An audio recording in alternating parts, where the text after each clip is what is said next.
I'm Nancy Fry. In this episode of the Show and Tell column in Educational Leadership, you'll see teacher Sarah Soriano leading a group of peer teachers. Now, these are all 12th graders, and they work regularly with younger students in the school, primarily 9th graders and 10th graders. In the first half of the video, you'll see Sarah debriefing some of their strategies that they'll be using in small group and individual settings. In the second half of the video, you'll see those same students putting these into operation. Enjoy. I'm glad that we met up again. And I just want to remind us and have a little recap of what we've been talking about in the last few weeks, especially last week as it pertains to small groups and collaborative small groups and running those. So as a reminder, we talked about some strategies. Make sure you're sitting with the kids, making sure that you're not sitting, you're not standing above them or kind of shouting from across the room, and making sure that you're facilitating that conversation. So the idea behind small groups is not that you are just happen to be instructing a small group, which can happen, but in these groups that we're running is that you're working with them to get their work done. And I know that you've been trying to do that and working on these strategies, so I want to talk about how things have been going and what the next steps are. So last week you were supposed to be in the small groups just to try it out, and then we talked about some goals for this week. And all of you should be in small groups this week, right? Mm-hmm. So can we talk about a little bit about what you're doing and how things, like what has been going really well in your small groups? Lupe, you want to start? So in my class, we're writing an essay, or we're starting to write an essay. What we're doing is we're creating theses for their essays. So what we're instructing our students is how to build it, what is the why, and how to combine it. And we're doing that in small groups today. Okay, and what's going well? What's going well is that you realized how important it is to break it up and make like bullet points on what is the why of the thesis, what is the why of the thesis, and then see what we like about those lists, and based on what we liked, mix them up and make our thesis. Alejandra, what are you guys doing? We're finishing our essays on the metamorphosis. And so, like Lupe, we're writing our thesis, finishing all the paragraphs. We're learning how to wrap up the last paragraph, so the conclusion. What's going well is the kids are willing to work. Mm-hmm. Like they're willing to work, and then they want to stay focused, and they know what they want to write. It's just the actual writing it down is what I struggle with. Mm.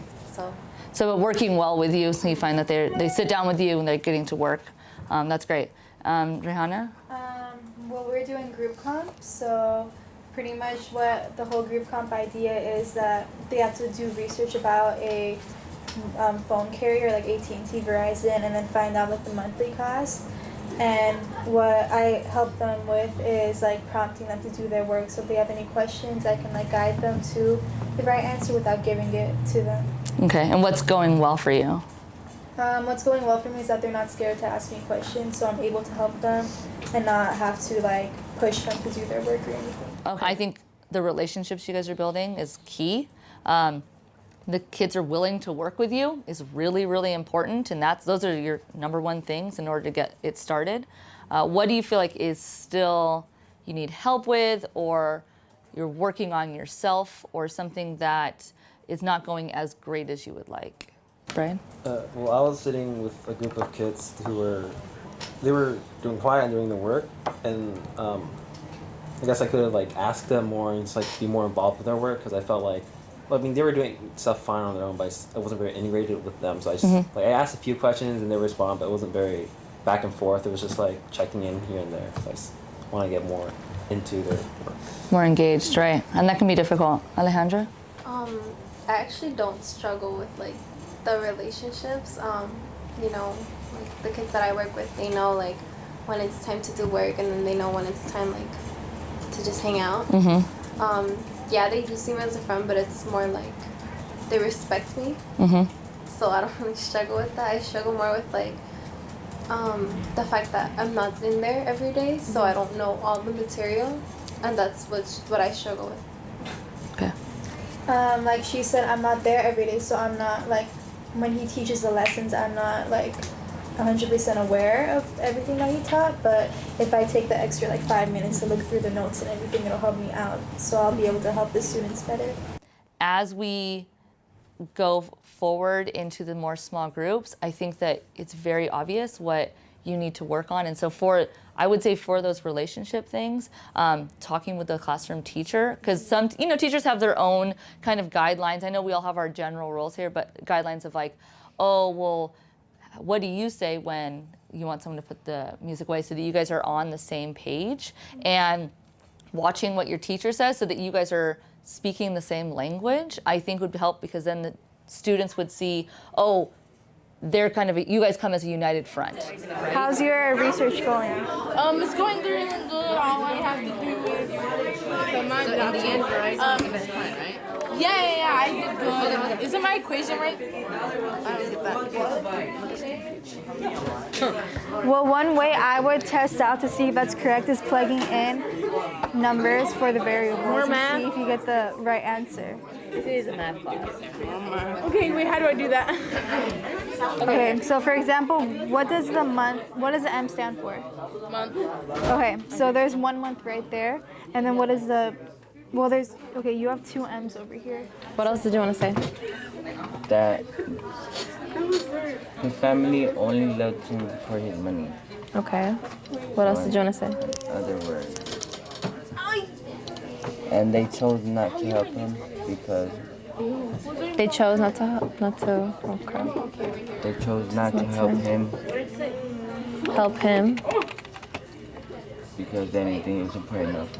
Okay. And as a cockroach, he wasn't able to get up for work early. As a cockroach, He he was not able was not able to do human things like work, to not do human things things like get up early and go to work. like early, get up early, and get to work. Do you know where there's a quote for that? What is a thesis statement? What is the purpose of the thesis statement?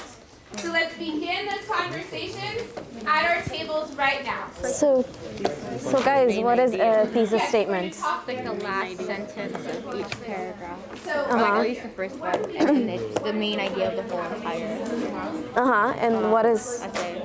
and what is the purpose of a thesis statement, as it was mentioned? To tell the reader what you're going to write about. And also, without a thesis statement, does your essay fall apart or does it flow? It kind of comes together with the thesis. So it kind of gives it structure. So would you say it gives it structure to your essay? Anything else that you guys want to point out? Oh, wait, my bad. It was mentioned before that it was kind of like an argument.